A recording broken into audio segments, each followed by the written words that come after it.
How we doing today, neighbors? Ian with eTrailer here, and today we're going to be taking a look at and installing the Rich Solar Kit. Now, before we get into the install for this, I did want to go over what we have in the Rich Solar Kit and then what we're going to be adding additional to that just to be able to help support the system and keep it safe. So we'll start here with what came with the kit. Of course, you are going to be getting those two 200-watt panels, so 400 watts total between the two panels. Now with that kit, we are going to get a nice lithium battery that's going to be a 100 amp hour battery.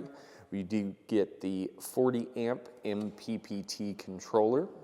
They're going to give you wiring to go from the controller to the battery with ring terminals on the end of that.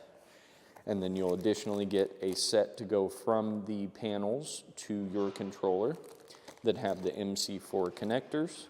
They do include two inline 15 amp fuses that are going to be in line with our panels. One 1000 watt inverter with remote and wiring for that. And then they do give you a set of 8 of the mounting brackets along with the hardware to be able to mount those brackets to the roof. In addition to all those accessories for the panels, you do get two 200 watt panels, which are pre-wired for those MC4 connections to be able to hook up to those fuses and then to your controller. So it's going to make it really easy for us to be able to just plug and play as far as getting everything hooked up and being ready to go. Now, in addition to the kit, our extras that we're going to be adding today is a two-way switch for a battery cutoff. That's going to allow us to isolate that solar system, and when they're using shore power, just run off the shore power.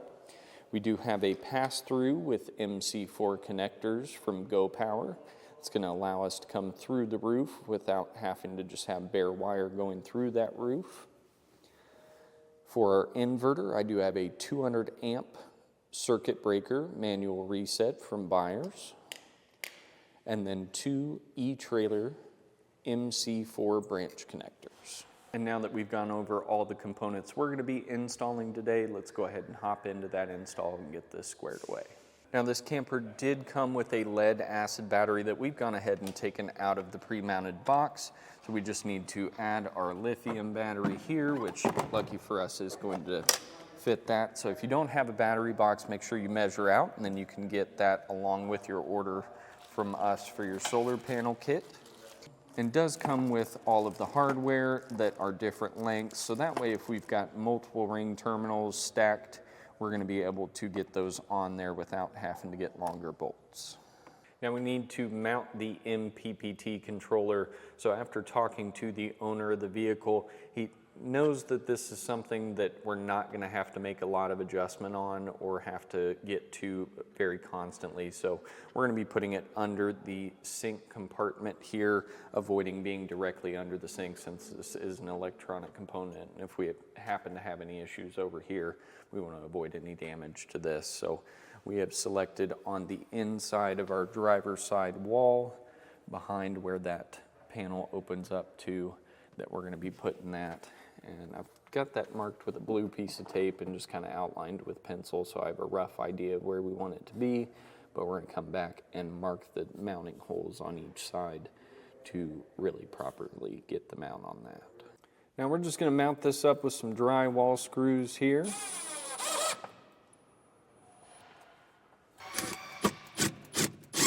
So for our setup today, with the controller being all the way at the back, our wires that we are going to be running up to the front, we want to make sure they are a solid connection without any butt connections or soldered in pieces. So I'm going to make a new set of wiring and then get that routed, and I'll show you my routing as far as how that got up to the battery from the controller. Now there is some liberty for you to be able to run the wires a different way than we have, but I wanted to mention I've ran a piece of airline tube as a fish wire through one of the existing holes where the hoses are coming through. It wasn't sealed all the way, and so I was able to use that one. We did end up having to get about 20 feet of duplex 10 gauge wire to be able to run from our controller up to the battery, so I wanted to make sure that was mentioned as well. So we're going to use that fish wire. I'm going to tape our line to the end of it here. And then we're going to end up pulling this all the way through the bottom of the floor and start working our way to the front.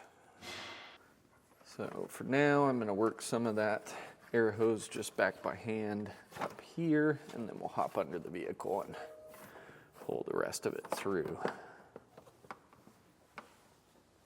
And be able to show where we're coming out the bottom here, I've got this small black hose that comes through the port. We're just going to work that line through there. So this is going to be where we're dropping down behind that water heater and inside of the cabinet at that rear hatch. So we've come down through that tube, followed the existing tubing that was already on the camper. And we're pretty much doing that all the way up to where this loom starts, and that loom tucks down into the frame rail starting right about here. And that's where I tied it to the harness coming through all the way down that frame rail and up here through the pass-through, utilizing our last clamp here. Everything else was zip tied to this point, but there's a clamp up here for all the existing wiring, including the 12-volt system that goes to the converter on there. So got that duplex, and we're going to be running that up to where we've got our switch, whether we're going to mount that switch that we talked about earlier, either here on the outside of the frame rail or on the bracket that's holding the battery box down. We're going to wait to mount the switch. We do have our controller wiring that is going to be fine where it's at. We just want to make sure we have more than enough length to be able to adjust it to however we need to. But we do need to set up the inverter and the wires coming out of the cab for that. So we're going to wait to actually mount this until we've got all of those ran as well, so we know where the best position's actually going to be. So here at the back of the vehicle, we are going to hook our 2 wires going to the battery up to our solar controller here.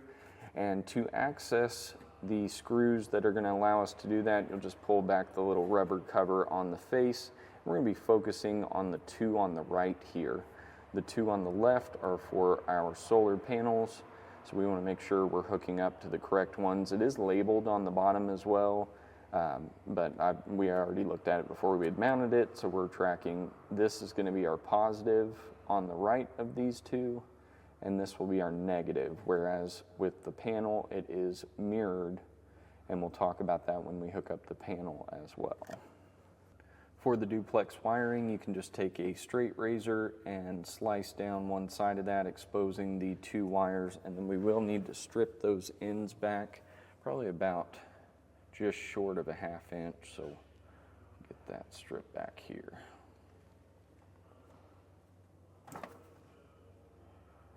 Do both ends. Now when it comes to twisting these ends, you'll just give them a good twist, and you can solder these to where they become a full point connection and won't flay out when we go to tighten up the set screws. And on the charge controller, we'll go ahead and back out the 2 right screws. We're not going to come all the way out with them. We'll just bring them to pretty much where they're flush with that green casing that's around them. Then we can take our wire in. So what we're going to do for this is our positive lead is going to be the white cable. The negative is going to be our black cable. So we'll just slide those into the ports on the bottom, starting with our positive first, and tighten that down with the screwdriver.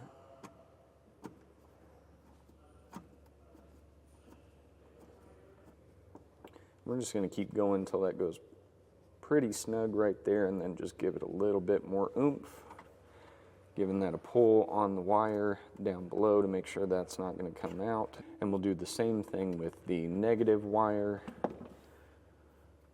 pushing that into the cavity on the bottom for the negative from battery. And we'll tighten that down.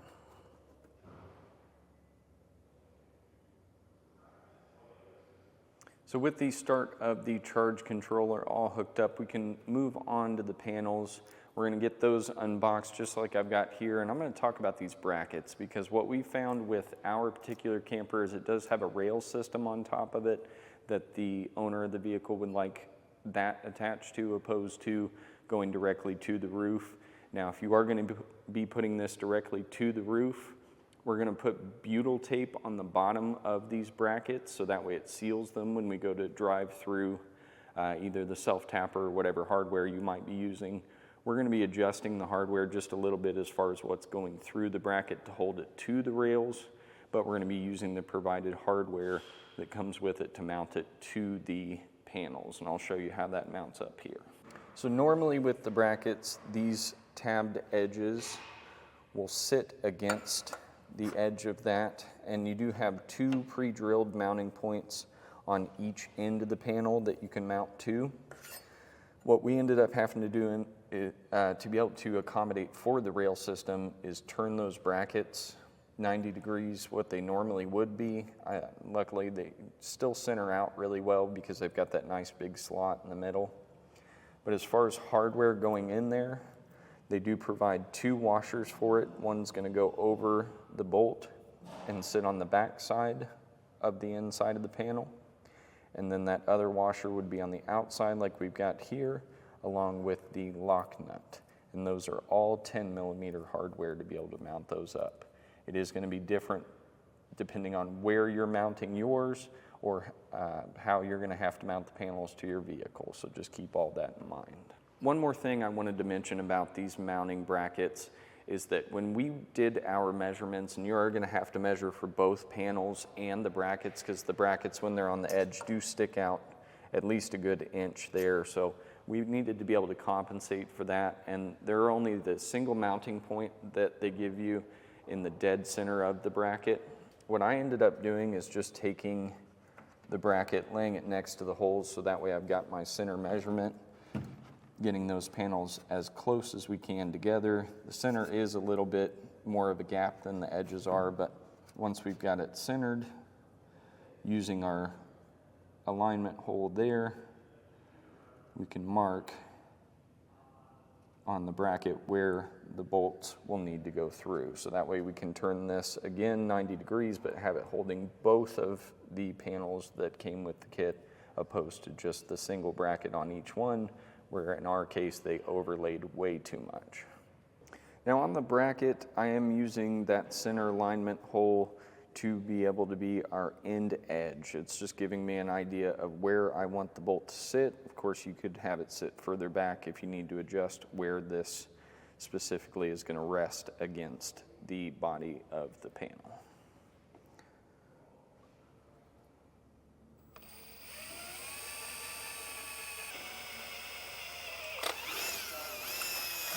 Now for us, we kind of get to cheat a little bit, and we're going to be pulling the rails off the top of the camper to get everything as far as the alignment holes measured up. They do send you self-tappers, but in our particular case, with this being an off-road camper, I would rather have it bolted opposed to self-tap. So I'm going to pull the rails off, mark specifically where the holes are going to need to be drilled, drill those out and go that way. If you are putting this up onto the roof, be extremely careful with these brackets. They will scratch paint very, very easily. So just be aware of that, even if you took painter's tape and wrapped it around the bottom. And just leave your holes for the alignment open so that way you can mark everything up on top of the roof, pull the panels back off, and then drill your holes that way if you're going to be mounting it that way. Otherwise, you can use the self-tappers in the kit just to go direct to it. But I have to stress, please use that butyl tape.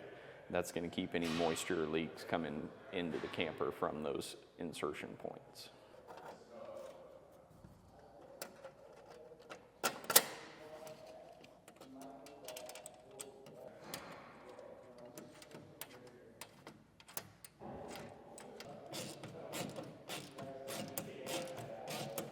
Now for us to remove the rails on our camper today, it's just going to be a 15 millimeter bolt on each end of the rail that we'll remove. If you do have an awning in the way, especially if it's this style of awning, I found that there's a 13 millimeter bolt on each end of this that can be just taken loose and that'll allow you to rock this out of the way enough to access the other bolts if you've got an awning in the way.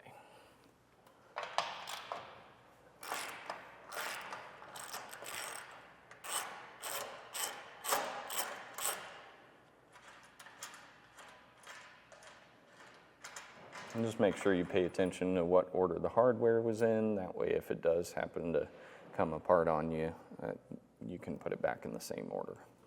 Now we can pull that rail loose and just work that out. Once we get that first one out, we'll grab the one for the front as well and get those mocked up to be able to drill out. Now with our rails off, to be able to get center, what I'm going to do is measure from the end of our bracket edge here to the end of our rail edge on each side. Make sure those are even, and once they are, we can figure out specifically where the holes for our brackets are going to live. Now to be able to get the center point for where I want my holes drilled through the rail, once we've got our even spacing on each edge, we can just take a ruler, line that up with the center of our mounting hole. Use that straight edge there to mark one line going up. And then we will take our ruler, set that into place. We don't necessarily need it centered completely on the rail, but we just want to make sure we're as close to center as we can get. So we'll angle that just slightly, kind of using the end mounting holes as our reference, and then we'll make our second line for each of the holes, giving us our center point where we're going to be drilling. Now using those center points that we marked, we're going to drill that out. For us, we're going to just be using a piece of towel in that vise to hold it to help keep the paint on the exterior of the rail safe.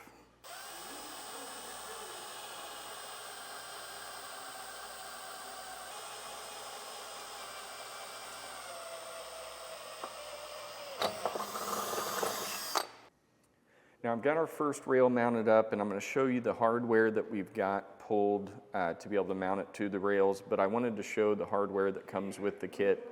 It's going to be these self-tappers that have a little plastic washer on them. I just don't trust these enough when we're using an off-road application like we are today to be able to use them.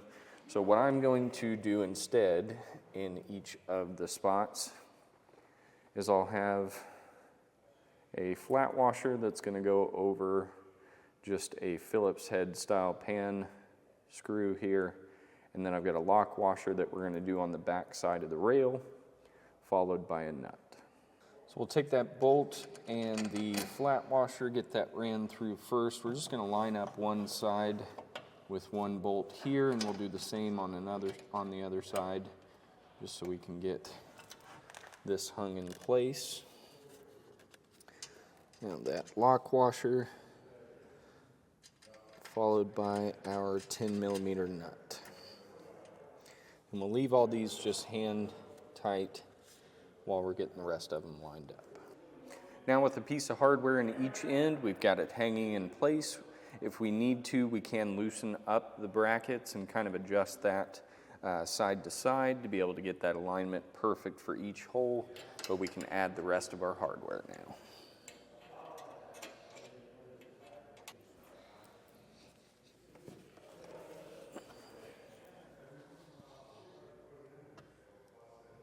Now we put this up as an assembled product to be able to see if we were going to be able to have the rails slide into place. There's enough overhang that unfortunately with it set in place on the other side, this overhang is going to be an issue. My plan is to remove the panels from the rails just by taking it loose at the bracket. There's going to be less hardware there, so less of a fight of trying to get everything lined back up once we're ready to put the panels back into place. So I'm going to pull this whole assembly down again with it on the rails, pull the rails off, get the rails back into place, and then once we're there, I'll show you how we get the panels all set up. Now we can set those rails just back into the main rails for the basket up here. And this is just a rough set in. We're not going to put the hardware in at all in the ends to be able to get all of the mounting points back into place. So Just kind of get these roughly set up. We'll bring both of the panels back up here and return the hardware that we talked about earlier onto those brackets.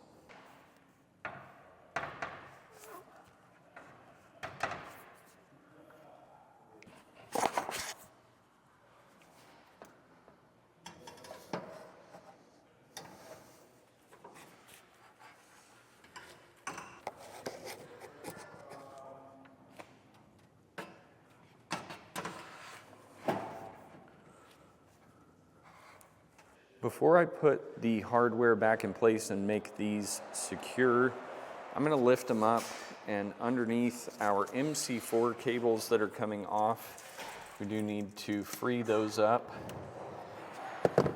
Now, in the case that you're going to run through the roof underneath the panels, of course, you want to do all that before they're secured down. But for us, we're going to be putting it just behind the panels coming through the roof, and of course, I'm going to walk you through all that once we get there, but we need to free these up and just have them running whichever direction we're going to have our pass-through on the roof going. That way we don't have to take the panels loose again. Now we've got everything in place as far as hardware. I'm going to go back through and tighten all those up, and of course you do the same with whatever hardware you ended up using. I did want to mention that we had to flip the front rail just to accommodate for the slots where the rails go through. So instead of the bracket facing outwards, it is facing inwards on the front and then towards the rear again at the vehicle. So just one small modification we had to make as we were going along, just to get everything to actually line up. So I'll get this tightened up and then we'll worry about getting the wires down to the controller. Now that the panels are in place, we can start worrying about the wiring to be able to get down to the controller. So we've got our Go Power pass through here with these MC4 connectors to make it super easy to be able to hook up everything once we're ready up here. So I want to find a good spot for that. And we're going to go down and talk about the rear hatch area where we're coming through and how I'm going to do all that. But I wanted to mention we are going off of the bracket that's under this, where the main body of this rail system lives. So that bracket's going to be my reference point. That way I've got somewhere to go up from. And we just want to make sure that we've got enough room for the bracket here to clear, and it looks like that's going to be fine as far as our pass through. So as a preventative measure to avoid any damage caused, I'm going to throw an extra block of wood in between our panels and where I'm going to be coming up, and we'll go ahead and hop down to that hatch. I'll show you my routing there. Now down here at the rear hatch, I did go ahead and pull the microwave out of the place that it was in, just so we can access the bracket that is holding that rail system down. And when I talked about that earlier, this is what is giving my reference point to be able to drill through this and know where I'm coming up. I want to be able to hide the wires once we get the microwave back in place, so that way it doesn't look like there's been any changes to the rear of the vehicle here. So I did hop back up top for just a second, and what I measured was from the center of the bolt that's going through, because there's a set of two, this rearmost bolt, I've gone 3 inches off the edge up there, so that's going to get us far enough away from the panels that we'll still be able to access and seal up that pass-through when we need to. So I'm just going to kind of go catty corner of that. This doesn't need to be an exact measurement by any means, but does help give us a good reference point. So 3 inches away from that. And now we can go ahead and drill through the roof with a nice long drill bit. We're just going to be using a smaller one right now, so that way we've got our pilot hole to be able to figure out how we're going to get those wires down through the ceiling.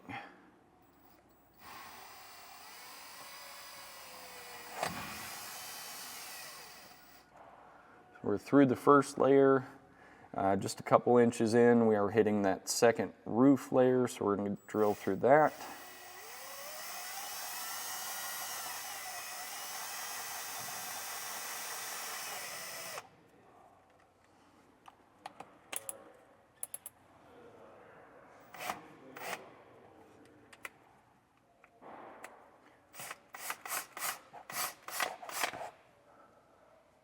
And now we'll go up and double check that we are through up there as well.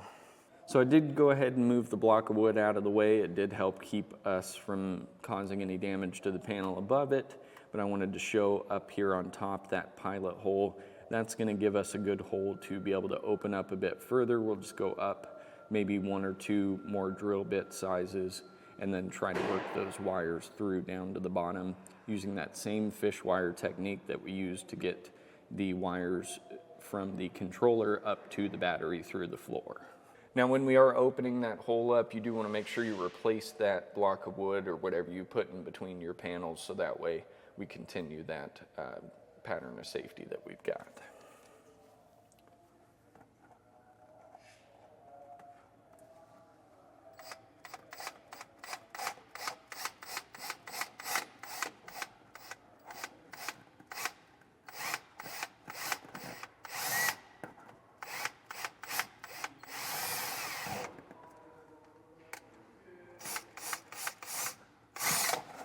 Now we're going to use that same fish wire technique to get both the positive and negative leads through the ceiling and down into the compartment where we drilled through.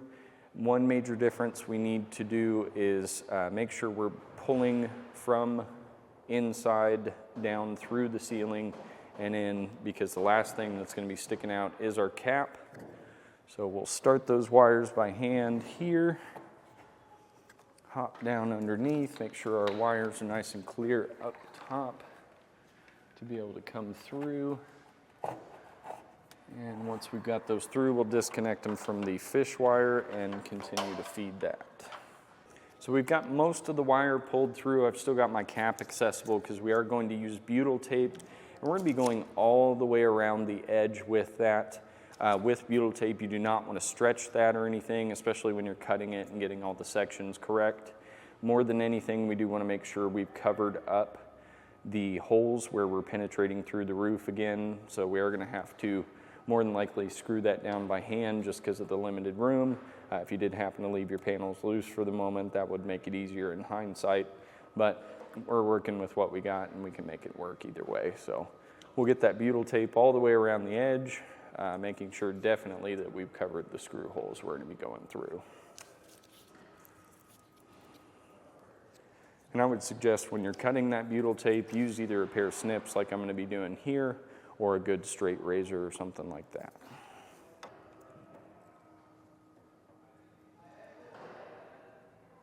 So going to put this flat against, we didn't have a hole big enough for both wires to pass through, but come to find out, we do have a small tab underneath the panel where we're going to be sitting against the top of the roof here. So we've got the option to either kind of come in and trim that panel down, but since our wires are zip tied to it and keeping that safe, I may reevaluate that and we may just make a bigger hole. So I'll probably pull all this back out, make a slightly bigger hole, and then we will get this back in place. So after looking at this a little bit further, I am going to just trim this whole top part back. I cut the small zip tie that was holding that there, and we'll just drill 2 more small holes down a little bit lower and re-zip tie that with the small zip tie. But I'm going to trim that flush so that way it sits against the roof the way it should. Can just use a pair of snips and just cut the plastic. Now with that cut flush, we can come back in and set that into place with our wires centered up. We'll see if we can square that box up as much as possible. Now I did go ahead and remove both of the 15mm bolts on those rails, slide the panels forward to be able to access this a little better. We'll get these first 2 in and then scoot it forward again to be able to get the rear 2.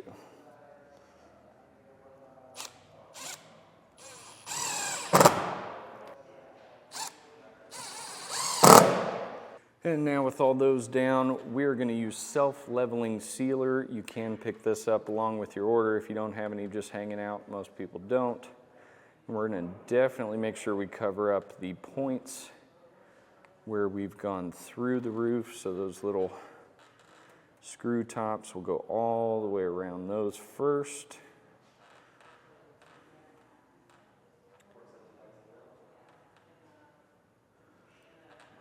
And completely cover those up.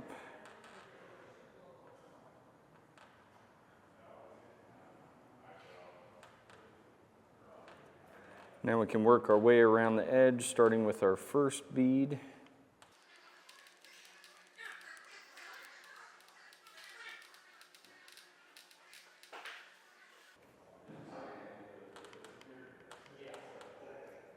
Then we're going to come back through with an additional bead right at the edge of that one, and that's going to level into both of those. This stuff really is great to be able to keep out any of that excess moisture that we may run into in a good rainstorm. So just want to make sure we keep the water outside and not in the cab.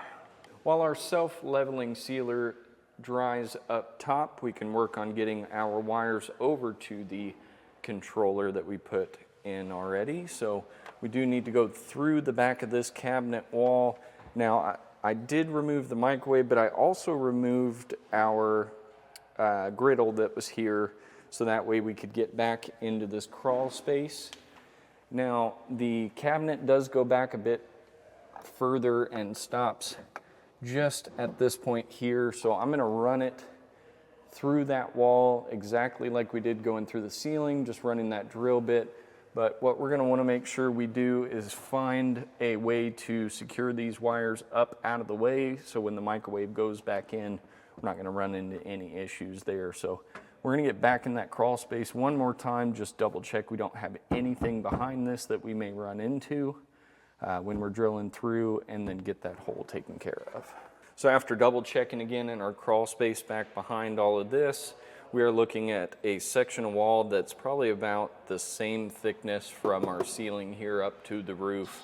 So we'll go through that first wall, get through the second one, and then up here in the right-hand corner, it looks like it's completely clear as far as obstruction. So we'll just get a hole started here, and for a third time be using that fish wire technique to get the wire through.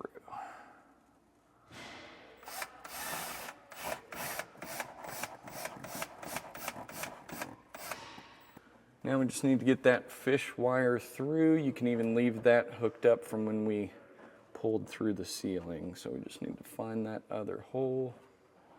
So we've got that through the wall there. There was a small section that actually exists inside of this beam going across that all of the cabinets are mounted to. And they've already got a pre-drilled hole for some 12 volt that's going up to our refrigerator, I believe. So I came out the bottom of that. And now we're just going to take the wires, come on the back side of our cabinet here. And then we'll route those as directly as we can, because the ones that come with this are going to be only 7 feet long. So we can just run that underneath everything, because it'll be fine. They're sealed wires. And we'll come right over to the controller. Now we've got the wires ran to the controller. We just need to strip those ends.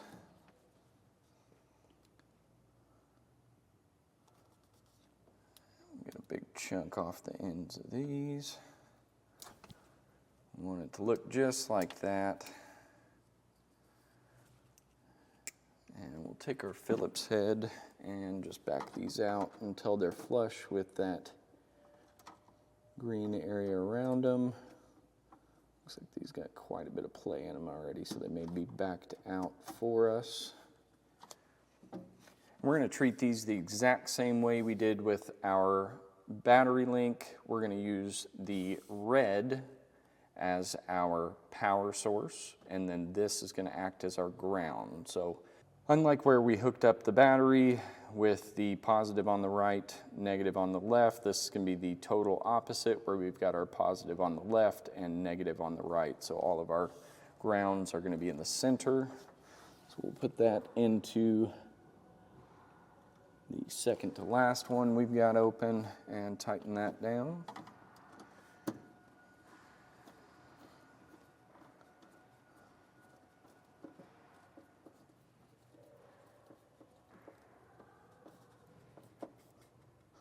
And with it tight, again, just giving that a little tug to make sure it is secure. And we'll do the same with that positive on the outside hole.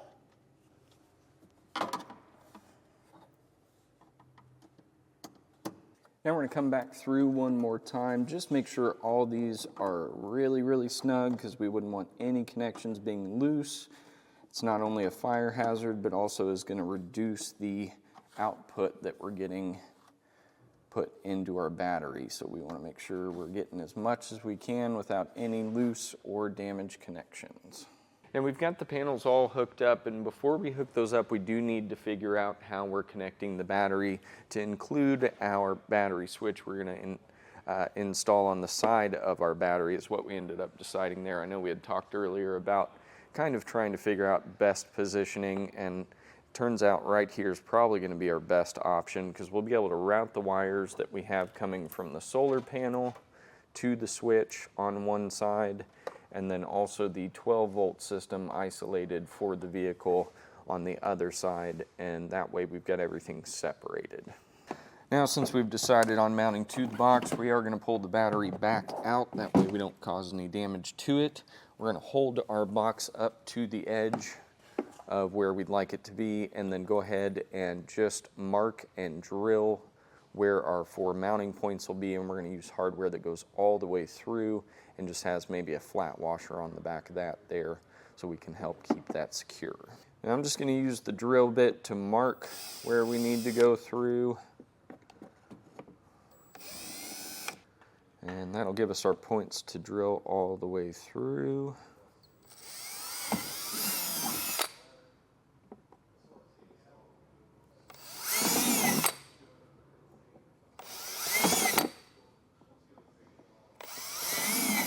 Now we just need to find some hardware that's going to run through those holes. All right, so for our battery switch hardware, I did find some pan head screws that are going to work. We're going to go through and then have a lock washer on the back side along with the normal washer above that. So now we'll need to break loose the panels we're going to use. So again, just hold that in place and kind of get an idea of how you want your wires to be ran. We'll start with those solar ones. I think I'm going to come up through this hole here in the plate and to our side ones. We just need to break that one loose. And then from the switch, we're going to have the one common in there that's going to combine the solar power and the 12 volt. So that one I'm going to have run out this side since that common's on this side and go down below the switch and up to the battery. Now we are going to hook up our battery switch, so we'll take our first terminal coming off of the controller, that positive line, and we're going to add a larger ring terminal that will fit around the stud for the position. We're going to go with position 1. So I'm going to come through the bottom on that. So just strip back that wire, get an idea of how you want that to run once it's going to the box. And we'll crimp on that large ring terminal to that positive lead.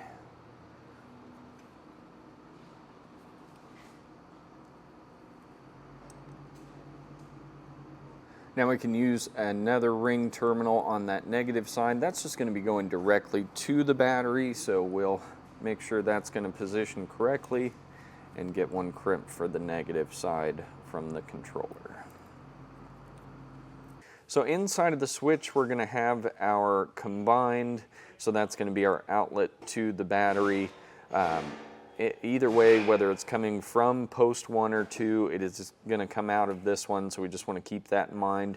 These two are also marked R1 and 2, which is going to be those 1 and 2 positions on the switch, and then with both of them on, it will send power from the 2 and 1 post to our combined post. So for that, I'm going to have our solar controller isolated on 1. So we'll put our lock washer on, followed by the nut. And I'm going to leave all this loose for now just so we can get everything set up before we hook it to the battery. And now on post 2, we're going to add the vehicle's 12-volt system. Same situation for the retainer. We'll put on our lock ring and then the nut.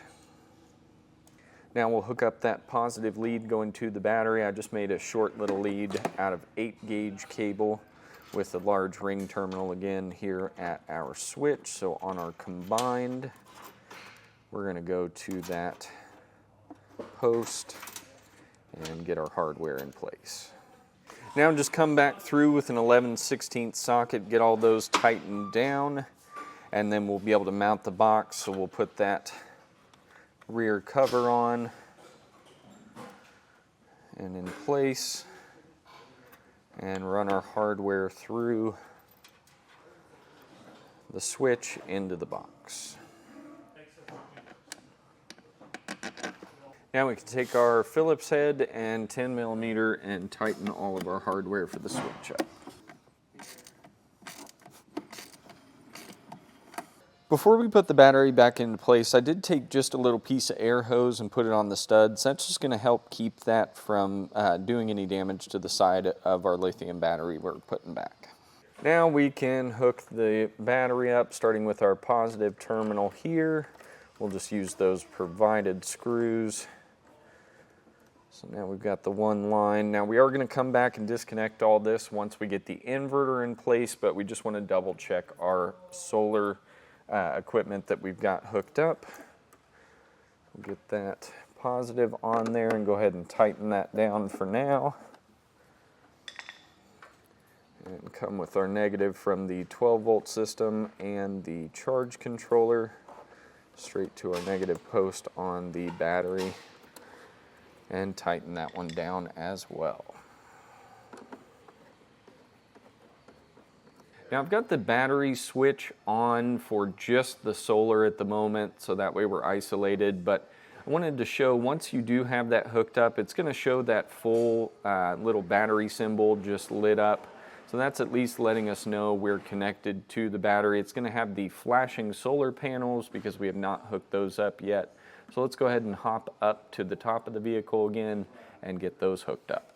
Now, of course, we do want to still have those panels covered up so we're not creating any power out of those while we hook up.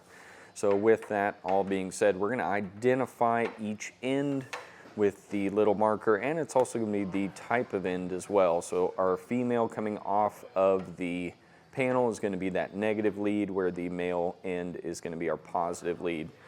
So we'll start with our positive leads and isolate those. Just make sure they're routed underneath the panels the way you'd like them to go. We're going to be zip tying directly to that rail system I showed you earlier that it's attached to. Now we could take both of the 15 amp fuses, isolate those positive leads. We're just going to come straight off of the connector and get those fuse housings in line. Now we'll take that branch connector with the female ends and get both of our positives snapped into that. Going straight from those fuses, that way it's in line with the system coming into the pass-through. And then we'll take our positive lead here. We've got that male end, and we're going to go to the female end here on our pass-through. Now we can take that end on our positives and go ahead and hook that right into the female port. Now we're going to take our negatives and get that hooked up to the branch connector the exact same way. It's just the opposite ends. And then we have our male port on the pass-through, and this will go directly to that.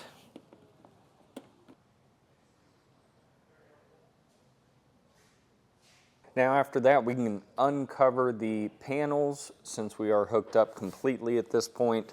And I'm going to go back through with some zip ties underneath here, secure any extra cables we've got to the rails so that way they don't flop around in the wind or anything like that and create some extra wear that's not going to be needed.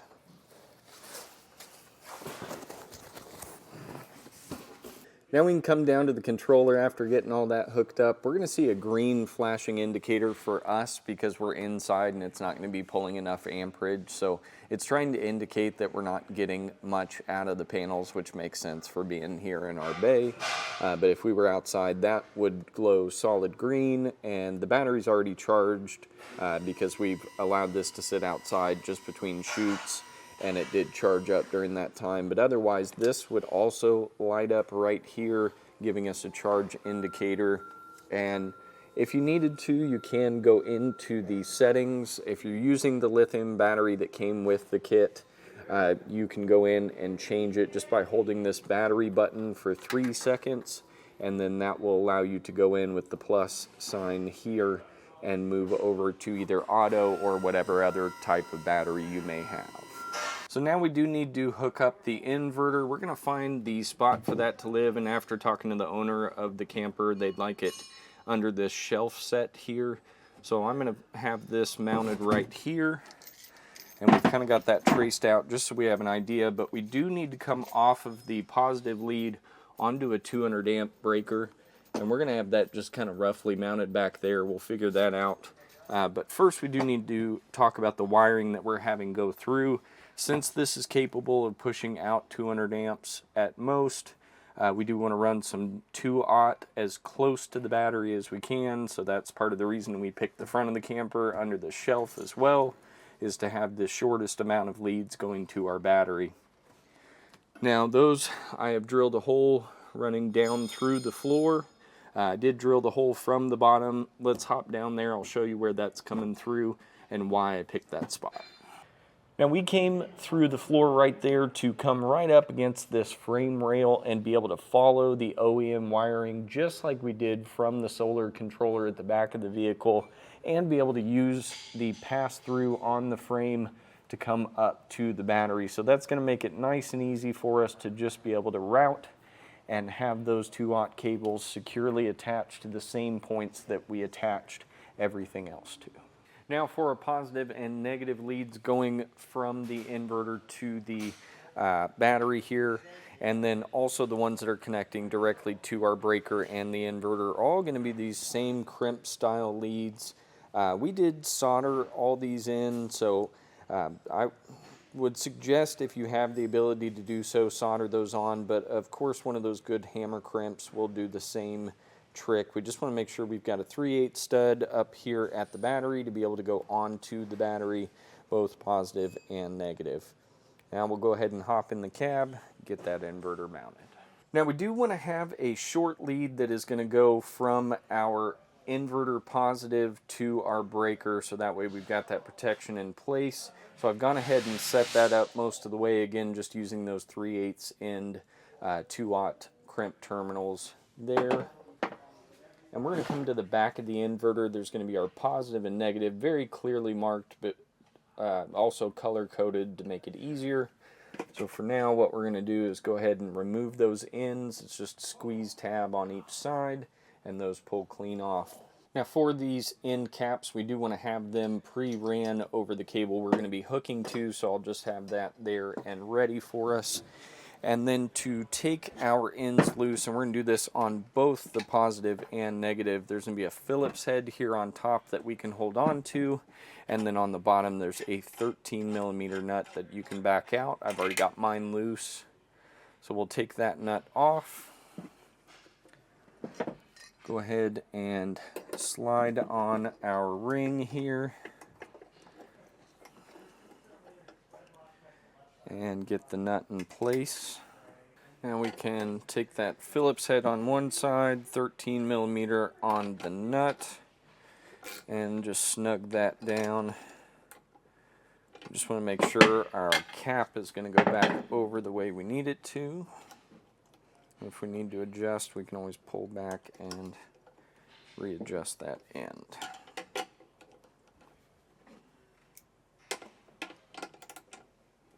Now we've got our positive lead in place. We can go ahead and mount the box. Again, like we did with the solar controller, we're going to be using just some drywall screws to hold that against the wall.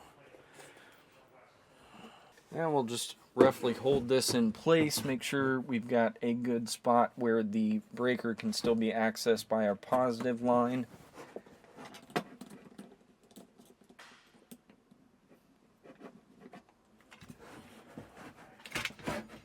I'm going to slide this up just a bit more. Make sure we're level with the cabinet. And run our screws in. So I've got my first two started. Of course, you could have those just marked and then slide it into place to be able to do the top ones after. Alright, so that's in. And then our last one up in this corner, we want to make sure we use all 4 mounting spots on this. And if we need to add a couple screws just along the edge as well to help hold it. It's a pretty heavy little unit, but we should be all right.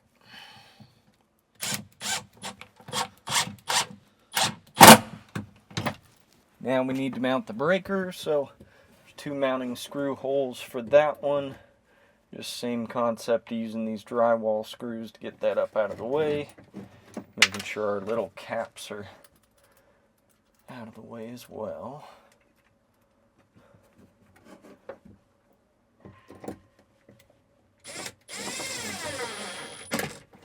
Now with our breaker mounted, we can take that positive from the battery and go straight to the other terminal on the breaker.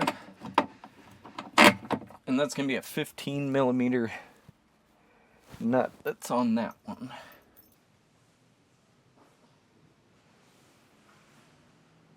Now we're ready for that negative lead. Again, we want to take our cap, making sure our ends that are going to clip into the inverter are headed towards the end of the cable.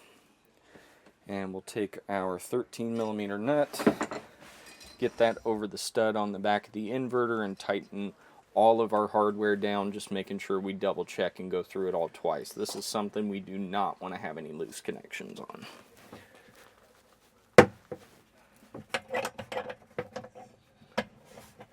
So now we'll just take some zip ties, secure up that wiring so it's out of the way. That way when anything's put in this compartment here, it does not push the wiring around. Again, just make sure before we hook the battery up that you've gone back through all of your connection points and all that hardware, made sure those are secure, and then get your end caps back on the inside of the inverter here. Now we're ready to hook everything back up to the battery. We had talked about before the different stud length. I'm going to be moving to the larger bolts that are included for the battery. Still a Phillips head, all the same. So we will get our positive line hooked up first to include that inverter line that we've got coming out now. We kind of want to make sure we've got this routed like we'll want the wires to go back through the lid of the battery box as we had it before. So we'll just kind of route those and tighten that up with that Phillips head.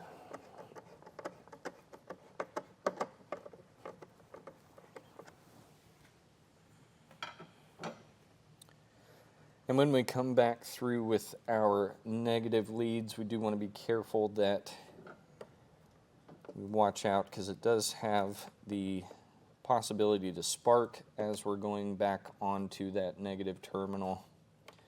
So just try to get those all held together as best as possible. It's going to be kind of hard since we've got 3 now coming off of this. We'll just start these 2 here. And then get our last guy on. And we'll snug that down here too.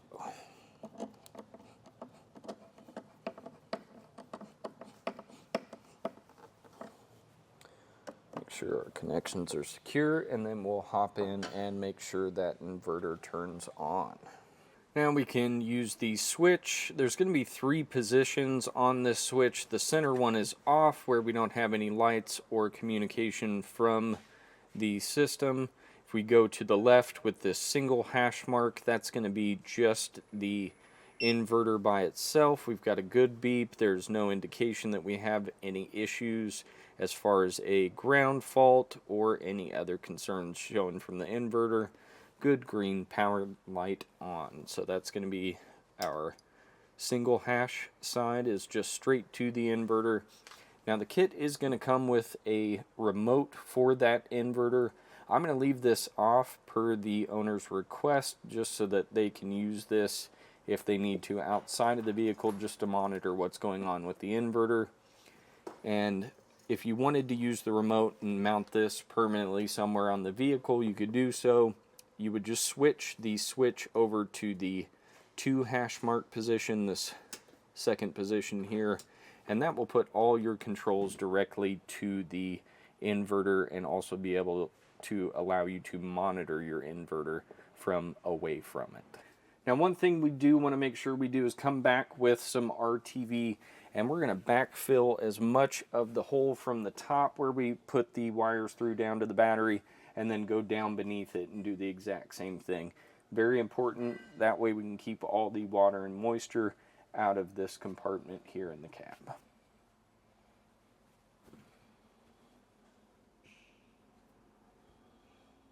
Now we can just put that battery box lid back on, button up everything we took apart here at the rear of the vehicle, and that's going to complete our installation.